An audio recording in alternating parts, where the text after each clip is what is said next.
c'est une affaire française, une affaire européenne.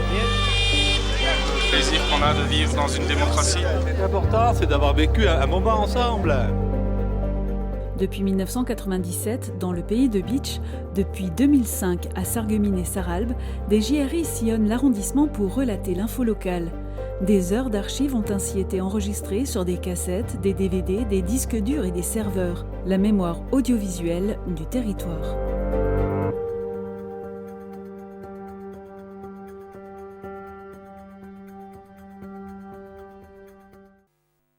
La tempête qui a frappé le pays de Bitche la semaine dernière a engendré de nombreux dégâts. Les pompiers ont dû dégager les routes sur lesquelles des branches d'arbres sont tombées. Aujourd'hui, l'ONF fait le bilan des dommages subis par les forêts du secteur. Depuis que c'est arrivé, tous les bûcherons et les forestiers sont partis en forêt pour comptabiliser un peu ce qui était tombé. Bon, actuellement, on estime en gros que 12 000 mètres cubes sont tombés par terre. C'est une première estimation, il y en aura probablement un peu plus, mais 12 000 mètres cubes sont par terre. 12 000 mètres cubes, c'est 1/10 de l'exploitation annuelle de l'ONF dans le pays de Bitche. Ceci représente à peu près 7 000 arbres. On a constaté deux types de dégâts. Il y a donc des arbres renversés par le vent, ce que nous on appelle des chablis. En général, ce sont des arbres plutôt de grosse taille. Et puis on a constaté également qu'il y a pas mal d'arbres qui en fait sont cassés en cime. Et ça c'est typique des mini-tornades.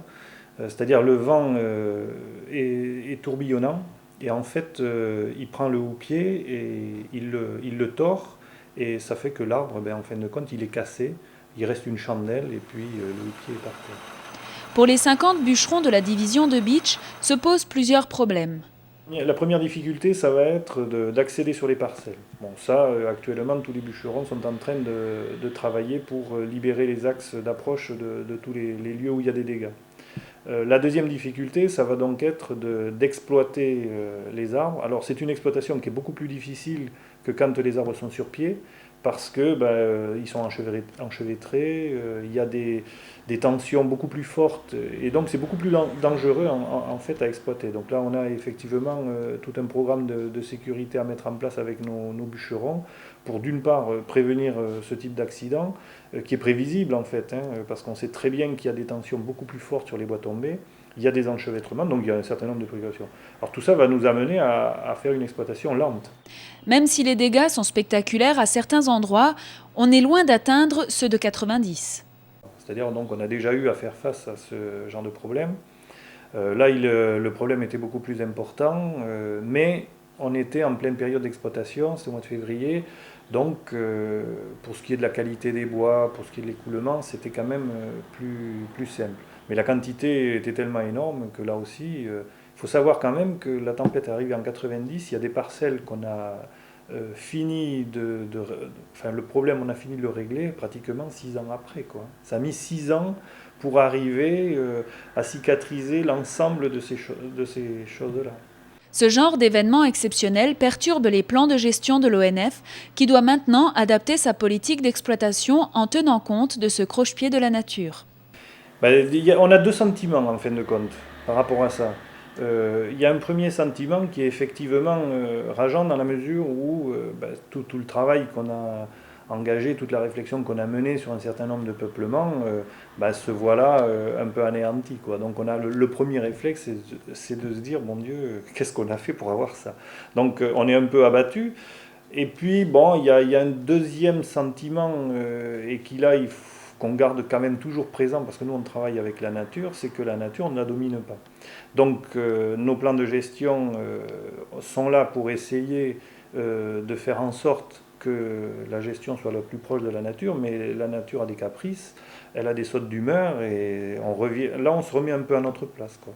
On redevient un peu plus humble. Mais quand on voit des arbres aussi gigantesques au sol, on peut imaginer la force que le vent a déployée. Et il faut savoir que la cime de l'arbre, en plus là on est en plein début de végétation, donc elle est pleine de feuilles vertes, ça pèse énormément lourd. Et quand le vent prend là-dedans, il faut une sacrée force au sol pour que les racines tiennent. Alors si vous êtes dans des sols un peu profonds, que les racines ont réussi à aller assez loin, ça peut tenir. Par contre, si vous avez du bon sol et puis que l'enracinement se fait de façon un peu superficielle, là, il ne faut pas oublier qu'on a eu un hiver pluvieux. Hein, et les sols détrempés en général, ça favorise aussi la moindre adhérence, quoi. Une fois les bois débardés, les ouvriers forestiers pourront nettoyer les parcelles endommagées. Au mieux, certaines pourront être replantées au printemps prochain. Au pire, il faudra attendre le printemps 2001. Mais la grande préoccupation maintenant, c'est l'exploitation qui, pour certaines espèces, ne peut pas attendre. La première urgence, ça va être l'épicéa. Parce que l'épicéa, il a cette particularité quand il est chablis, c'est que surtout à l'époque où on est, il va attirer ce qu'on appelle des scolites. Ce sont des petites bestioles qui, en fin de compte, se développent sous l'écorce. Et quand les arbres sont en pleine sève et que c'est la période comme maintenant, ils se multiplient de façon énorme. Donc le gros problème, c'est que s'ils se multiplient trop vite dans les peuplements qui sont chablis, ils vont contaminer ce qui est autour. Ensuite, il y a le hêtre. Alors le hêtre, lui, le problème, c'est qu'effectivement, il va souffrir parce qu'il est en pleine sève. S'il est en plein soleil, on va perdre de la qualité. Par contre, pour les arbres qui sont renversés, on va retarder l'exploitation et on va laisser le houppier encore avec les feuilles vertes un maximum parce que ça continue toujours à fonctionner. Je veux dire, l'arbre il est tombé, mais ça continue encore, la sève continue à circuler tant qu'il y a de la verdure. Alors ça va s'estomper petit à petit. Mais ça nous donne un peu de temps pour réagir sans que la qualité soit trop perturbée. Et puis on va essayer de débarder tous ces bois-là à l'ombre et puis de voir après avec les scieurs locaux comment on peut écouler éventuellement par contrat d'approvisionnement ces bois-là.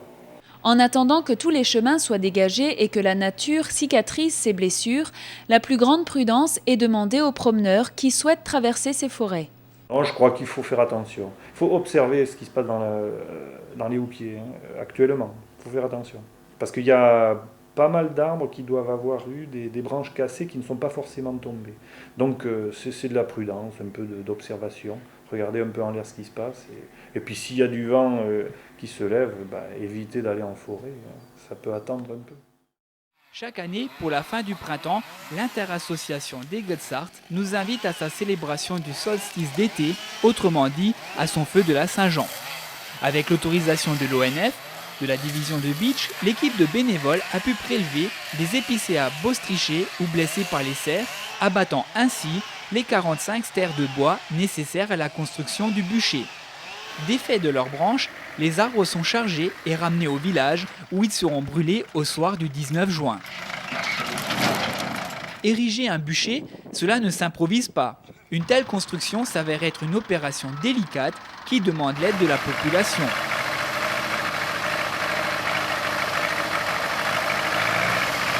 De bons coups d'œil sont indispensables pour que la tour soit droite et régulière. Il ne s'agit en aucun cas de faire une réplique de la célèbre tour de Bise. Chaque élément est donc soigneusement vérifié avant d'être définitivement cloué. Pour qu'au soir de son incendie, cette gigantesque torche puisse rester debout aussi longtemps que possible, elle est constituée d'une structure en bois vert et d'une cheminée intérieure. Le remplissage de bois sec se fait au fur et à mesure pour atteindre une hauteur finale dépassant les 10 mètres. Cela est sans conséquence pour nos acrobates qui n'éprouvent, on le sait, plus aucun signe de vertige. Les coupes de finition sont facilitées avec l'aide d'un véhicule à nacelle. Celui-ci est gratuitement prêté par une entreprise locale. Cette fois, c'est fait, le bûcher est terminé. Nos bâtisseurs peuvent être fiers de leurs efforts.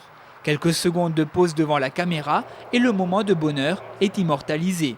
Il ne reste plus qu'à terminer les derniers préparatifs pour la fête et à installer la sorcière au sommet du bûcher. Bref, comme le dit si bien l'expression populaire, c'est du bon boulot. C'est quand même dommage d'allumer un beau monument pareil qui nous a fait tant de travail. Mais en fin de compte, c'est toujours un plaisir de voir un feu. Et en principe, il est allumé comme tous les années. Il n'y a pas de pneus, il n'y a pas de mazout, ni d'essence, même pas de journal. C'est seulement une allumette. Avec une allumette, du bois résineux, c'est du Kienholz, comme on dit, du Kienholz. Et là, ce qui est devant moi, c'est un peu cassé, bien empilé, et voilà, c'est doit partir. Depuis plusieurs années, les feux de la Saint-Jean à Aigues-Sarthe remportent de grands succès. Celui de ce samedi 19 juin confirmera peut-être cette règle, à moins que la météo en décide autrement. Mais cela dit, à ce jour, aucun nuage de pluie ne s'est encore porté candidat pour oser s'aventurer dans le ciel du Beacherland et surtout pas au-dessus d'un bûcher en feu. Nous sommes à Schorbach, au lieu dit les Deux Sources. C'est ici qu'en 1993, les Restaurants du Cœur ont l'opportunité de louer une ancienne colonie de vacances. Devenu un centre de réinsertion sociale, des hommes, des femmes y retrouvent une activité temporaire.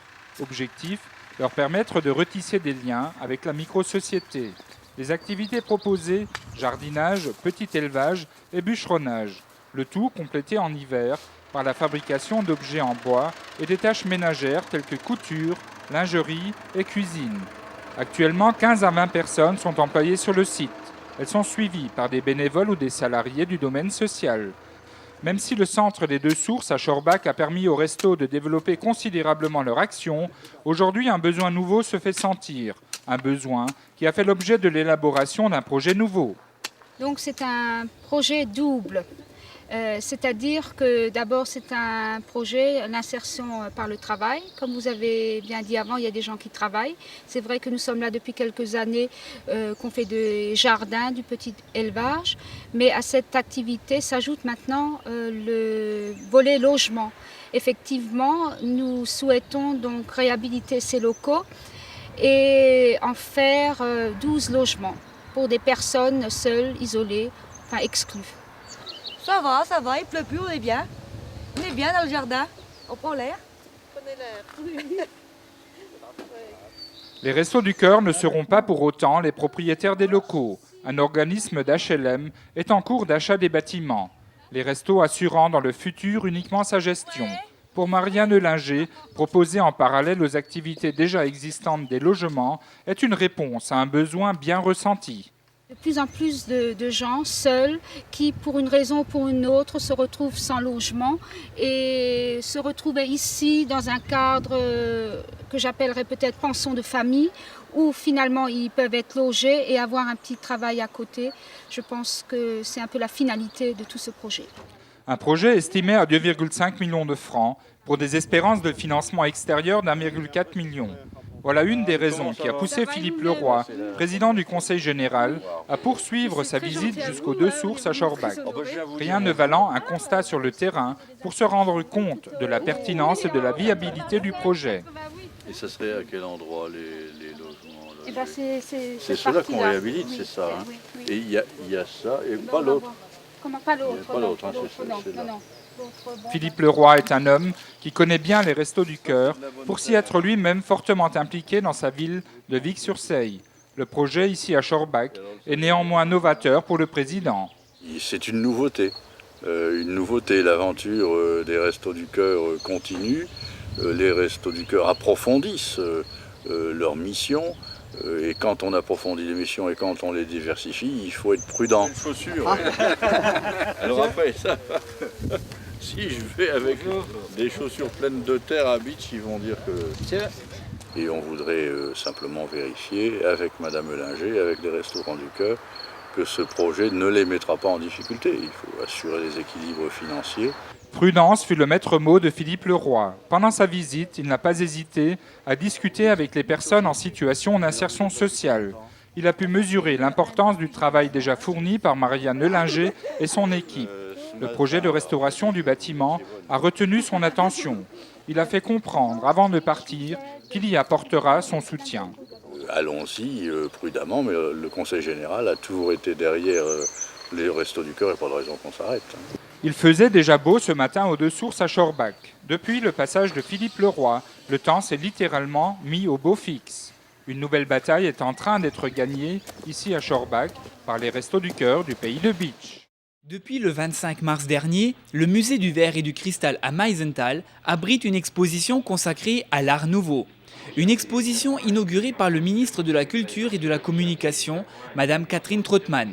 Cette exposition connaît un vif succès. Grâce à elle, le musée du verre et du cristal a accueilli son 10 millième visiteur, ou disons les choses comme elles sont, sa 10 millième visiteuse le 13 juin dernier. Celle-ci nous vient de Folquemont. Il s'agit d'Hélène Pupilly. Accompagnée de son époux, de son fils et de ses 2 petits-enfants, elle fut accueillie par le maire de Meisenthal, M. Boudinet, par le président de l'association des Amis du musée, M. Fleck, ainsi que par Gilles Meyer, secrétaire de la communauté de communes. Un peu surprise d'être la 10 000e personne à visiter le site de Meisenthal, Madame Pupilly est restée très naturelle et sympathique tout au long de ces 2 heures qu'elle avait passées sur le site. Il faut dire qu'elle a eu droit à une visite complète du CIAV et le privilège de découvrir l'exposition avec les explications de M. Fleck.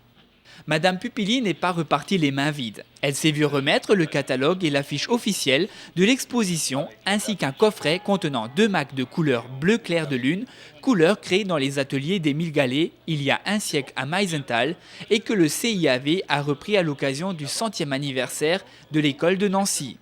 Le personnel du musée est heureux du succès que remporte l'exposition et espère accueillir beaucoup d'autres personnes dans ce lieu unique à la découverte des œuvres que nous a laissées cet illustre artiste Émile Gallet.